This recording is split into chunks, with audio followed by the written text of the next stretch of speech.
And he came to Nazareth, where he had been brought up. And as was his custom, he went to the synagogue on the Sabbath day, and he stood up to read.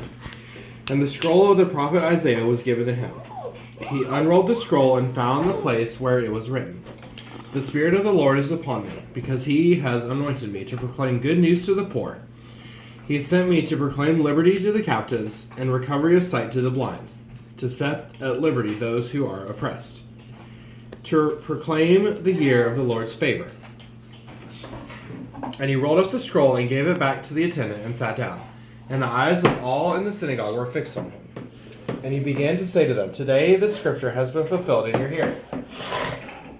And all spoke well of him and marveled at the gracious words that were coming from his mouth. And they said, "Is this not Joseph's son?" And he said to them, "Doubtless you will quote to me this proverb, 'Physician, heal yourself. What we have heard you did at Capernaum, do here in your hometown as well." And he said, "Truly I say to you, no prophet is acceptable in his hometown.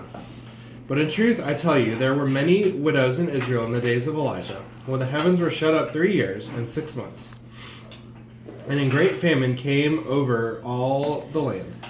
And Elijah was sent to none of them, but only to Zarephath, in the land of Sidon, to a woman who was a widow. And there were many lepers in Israel at this time, and of the prophet Elisha. And none of them was cleansed, but only Naaman the Syrian. When they heard these things, all in the synagogue were filled with wrath, and they rose up and drove him out of the town, and brought him to the brow of the hill on which their town was built, so they could throw him down the cliff. But passing through their midst, he went away.